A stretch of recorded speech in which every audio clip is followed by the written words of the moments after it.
Chuck Todd had to school Joe Manchin on his high view of the filibuster and what it really means. I want you to listen to this and let's take it on the other side. But as you know, these election reform proposals that the House has passed, and you know Chuck Schumer is very in favor of them, and it's got a lot of sort of Democratic-based support here. Do you believe in the idea of a carve-out where you could pass election-related bills just like you do with budget reconciliation with 50 votes rather than 60? Are you open to a concept like that? Well, let me give you this concept, Chuck. What you saw happen with that 50-vote swing and one vote, no matter who it may be, can make a big difference in a tied Senate. Can you imagine doing day-to-day operations this way? Can you imagine not having to sit down, or there's no reason for you to sit down with your colleagues on both sides and have their input? The Senate is the most unique body of government in the world, of governing body in the world. It's deliberate.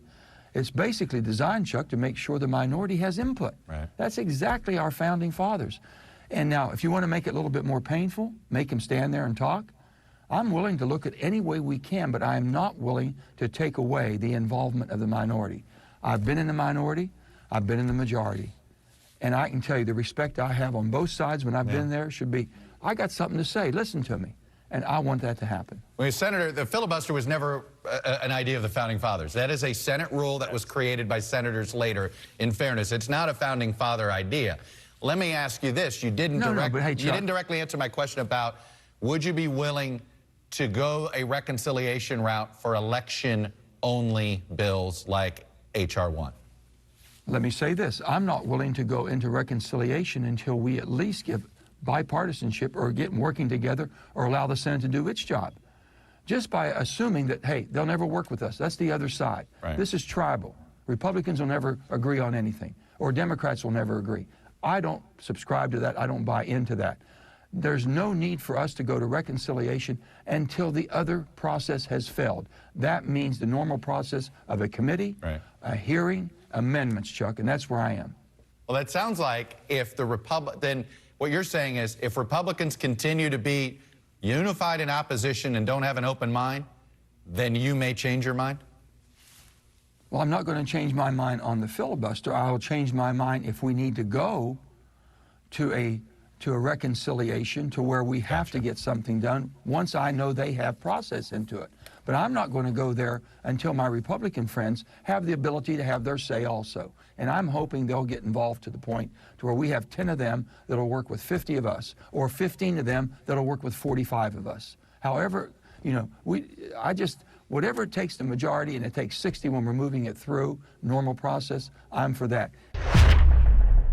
Let's be clear, there's nothing constitutional about the filibuster. Let's be clear, the Founding Fathers didn't have any words about a filibuster, but most important, who cares if the Founding Fathers had anything to say about the filibuster if what's working right now or what's not working right now hurts the American people? That is why we have a Congress that makes laws and make changes to help people. And right now the filibuster is being used as a hindrance to helping people. Now, you have to wonder if Joe Manchin is really, really naive, if really he's just attempting to protect his job, given that in West Virginia, he's the only real statewide Democrat that likely can get elected. Is he trying to maintain his position? At some point in time, one has to forget about themselves and do what's right for everybody else to make sure that we as a country can move forward, as we as a country don't get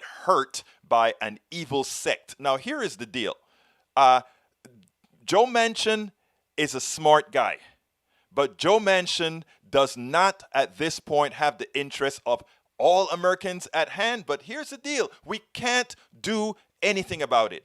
There are a lot of people right now who want to say, oh, we want to hurt Joe Manchin. The truth of the matter is Joe Manchin may just want you to get pretty hard on him to have a good excuse to say, okay, I'll go where my state is, and that is I'll just jump over to Mitch McConnell's side of the aisle, make Mitch McConnell the leader again. So this has to be played smartly, intelligently, because we as much as Joe Manchin is a pain in the rear, Joe Manchin is needed until 2022 when we can gain 3 or 4 more senators if we work at it. So right now, hold tight because we have a lot of work to do. And within that work, Joe Manchin, by default, has to play a part.